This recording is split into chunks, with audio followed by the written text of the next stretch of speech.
Assalamualaikum warahmatullahi wabarakatuh. Saya Ahmad Sobari selaku Bendahara Umum KONI Kabupaten Subang, dan saya ingin menyampaikan beberapa hal terkait dengan pengembangan pengelolaan keuangan Kabupaten Subang. KONI Subang ini kan kita dapat amanah hibah dari pemerintah Kabupaten Subang. Kemudian selain amanah ini juga ada komitmen yang cukup tinggi dari seorang Ketua KONI Kabupaten Subang. Beliau ingin bahwa hibah yang diberikan oleh pemerintah Kabupaten Subang itu harus akuntabel, dapat dipertanggungjawabkan kepada semua pihak, karena ini bagian dari tanggung jawab KONI Kabupaten Subang. Nah, sudah barang tentu ketika Ketua KONI Kabupaten Subang memiliki komitmen yang tinggi untuk bagaimana mempertanggungjawabkan ini di sukses penyelenggaraan, sukses administrasi, sukses keuangan, maka kita semua harus berpikir bagaimana cara membuat pertanggungjawaban keuangan KONI sudah menjadi bagus. Oleh karena itu, beberapa kali mencoba mendesain. Kalau kita ingin menyamakan dengan regulasi dan penatausahaan keuangan pemerintah kabupaten yang sudah seragam mulai dari pemerintah pusat sampai ke daerah, itu kita akan cukup sulit karena desain itu sudah cukup sempurna, tetapi kita menjuplik beberapa pikiran yang pada prinsipnya mekanisme itu mekanisme yang logis dan bisa dipertanggungjawabkan. Oleh karena itu kita coba buat, dan lahirnya tahun 2021 ini apa yang disebut dengan Peraturan Ketua Umum tentang Penatausahaan Keuangan KONI. Nah, di peraturan sejalan atau bersamaan dengan peraturan penatausahaan keuangan KONI ini ada dua juga yang lahir, yaitu standar biaya untuk penetapan biaya-biaya di KONI. Dan yang ketiga adalah mekanisme tentang pengadaan barang dan jasa. Luar biasa menurut saya, ini adalah bagian dari keyakinan atau bagian dari penjabaran komitmen Ketua KONI Kabupaten Subang yang ingin mewujudkan keuangan KONI yang bisa dipertanggungjawabkan kepada semua pihak. Dan selain itu juga kita juga atau KONI Subang ini melakukan Memorandum of Understanding atau MOU dengan aparat penegak hukum atau pengacara negara dalam hal ini, untuk bagaimana pengawasan pengendalian juga dilakukan. Walaupun sebenarnya di dalam tubuh KONI ini sendiri sudah ada badan audit internal. Badan audit internal ini terdiri dari beberapa unsur yang bisa diyakini bahwa mereka juga memahami tentang keuangan. Nah, di samping itu lebih kuat lagi, kita juga meng-hire akuntan publik, di mana akuntan publik itu melakukan pengawasan. Nah, kemudian pertanyaannya, apa sih yang ada di dalam penatausahaan keuangan KONI tadi? Kita mengatur pengelolaan keuangan ini mulai dari bagaimana membuat anggaran, karena anggaran ini adalah merupakan dasar, merupakan base-nya, merupakan pedomannya, merupakan buku pinternya.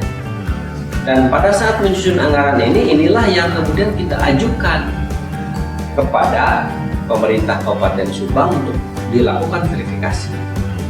Sampai seberapa jauh niat KONI ini membangun olahraga di Kabupaten Subang, bagaimana komponen biayanya, ini diverifikasi oleh pemerintah Kabupaten Subang, dibahas oleh tim anggaran pemerintah daerah, dan kemudian dibahas dengan Dewan, dan kemudian dikabulkan, tercatat dalam APBD.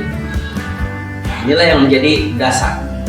Oleh kata itu, ketika uang itu sudah bergulir mendapat persetujuan dari pemerintah daerah Kabupaten Subang, maka tidak kalah pentingnya dengan pemerintah Kabupaten Subang. Apa itu di sisi anggaran? Yaitu dibuatkan atau kepastian dari usulan awal itu bahwa pagu alokasi di masing-masing bidang, di masing-masing cabur itu dipastikan nilainya dan dibuat perencanaannya tadi. Alokasinya berdasarkan regulasi yang ada dan standar-standar yang ada. Jadi diapakan? Di asistensi. Saya baru nih melihat sepanjang sejarah bahwa pada saat kita berkumpul di Palet itu, semua bidang, semua termasuk cabur belakangannya semua bidang kemudian berbondong-bondong, kemudian berkumpul bersama membahas bahu-membahu, itu membuat sebuah perencanaan penggunaan biaya yang kemudian diasistensi oleh tim. Luar biasa, ini baru terjadi. Kalau di pemerintah kabupaten kota itu kan sudah terbiasa karena mekanisme dibangunnya seperti itu. Dan saya melihat ada satu kebahagiaan tersendiri ketika mereka kemudian mendapatkan anggaran itu, atau misalnya pagu anggaran yang mereka alokasikan di dalam DPA kalau di pemerintahan daerah, dan kita juga menyebut bahwa itu pagu anggaran, itu lolos dari tim verifikasi. Setelah itu kemudian kita masuk ke dalam pencairan. Nah, embrio dari pencairan itu disitulah. Ketika anggarannya sudah disetujui oleh tim, maka kemudian mereka semua boleh mencairkan. Kalau dulu mungkin di masa 2020 mekanisme sudah dibangun seperti itu, tapi tidak selengkap yang sekarang. Nah, kemudian pada saat mereka mencairkan, itulah yang dipakai dasar base-nya, dasar bagi semua orang. Nah, pada saat pencairan, kita lakukan pencairan itu dengan cara dua. Pertama, dilakukan secara langsung atau transfer langsung. Ya, yang kedua dilakukan dengan cara penggantian uang atau IHD atau GU.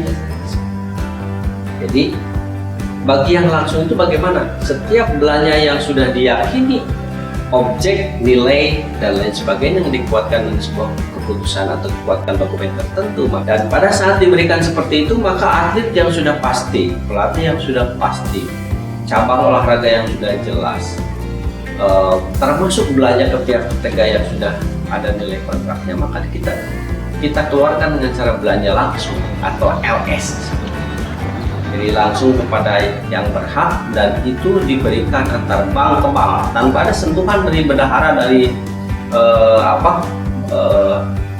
pembantu bendahara yang melakukan apapun, dengan menggunakan model IBC yang dikenal IBC di Bank Jabar, yaitu dari rekening ke rekening. Jadi sudah tidak ada lagi kemungkinan terjadi pemotongan di tengah jalan, tidak ada lagi kemungkinan yang dilakukan. Nah, kemudian yang kedua adalah yang dilakukan secara pengelolaan swakelola. Nah, inilah yang kemudian dibuat regulasinya. Kenapa saya katakan dibuat regulasinya? Pada saat dia diberikan dengan cara swakelola, maka dia boleh menggunakan uang itu sesuai dengan skala prioritas. Nah, kita ingin sampaikan nanti bagaimana kemudian struktur organisasi bisa menopang terhadap keberhasilan sebuah tujuan organisasi itu yang disupport atau diberikan dukung dalam bentuk keuangan. Nah, disitulah kemudian bagaimana peran-peran pengelola yang sudah ditunjuk dalam struktur itu bisa menjalankan tugas. Dan yang terakhir, sudah barang tentu bahwa setiap transaksi yang dilakukan itu harus jelas dibuktikan dengan bukti-bukti administrasi, melihat bukti penerimaan barangnya. Nah, jadi kalau kita nanti menemukan di badan audit menemukan ada kekeliruan, ada kesalahan, ada yang perlu diperbaiki, maka dilakukan asistensi. Kecuali kalau kesalahan itu adalah kesalahan fatal yang disengaja. Nah, itu mungkin akan ada punishment tersendiri. Nah, kemudian nanti bagaimana juga mereka membuat laporan-laporan yang baik. SPJ yang benar menurut kaidah-kaidah pertanggungjawaban yang benar, yang sesuai dengan ketentuan yang berlaku. Memang kita soal SPJ ini belum kita seragamkan, kita juga ingin melihat bagaimana kemudian fenomena yang sekarang ada terjadi di sini. Nah, akhirnya kemudian nanti akan bisa sampai membuat laporan pertanggungjawaban. Nah, kemudian lapisnya itu tidak hanya sampai di situ.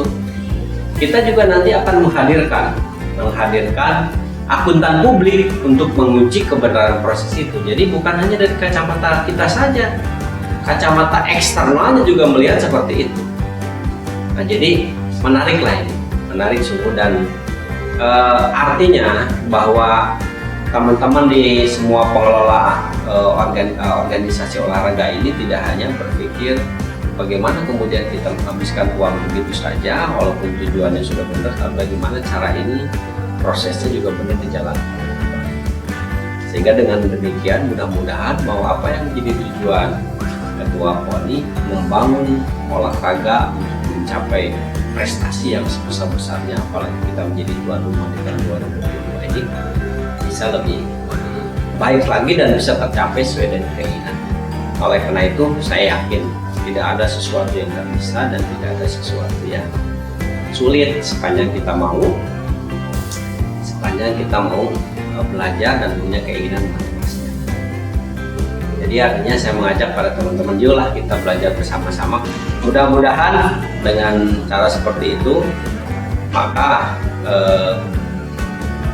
bantuan pemerintah daerah yang membentuk hibah kepada PONI Kabupaten Subang itu dapat kita pertanggungjawabkan. Oleh karena itu saya mengajak teman-teman, ayo kita bareng-bareng membuktikan kepada khalayak umum, pada masyarakat bahwa insan-insan olahraga itu kan selain terkenal di sportivitas, sportif ya, orang yang sportif itu kan berani jujur, berani semangat. Mari kepada insan olahraga bukan hanya di olahraganya saja, tapi supporting terhadap pengelolaan olahraganya juga. Demikian paparan yang saya sampaikan, mudah-mudahan ini bisa bermanfaat kepada semua pihak dan terutama pada seluruh pengelola keuangan PONI, dan saya harapkan Bapak Ibu tetap semangat dan kita berniat untuk memperbaiki semua tatanan agar bisa lebih baik lagi ke depan, berprestasi lagi di olahraganya, baik di pengelolaan keuangannya, dan kita dapat pekerjaan yang terbaik. Salam olahraga.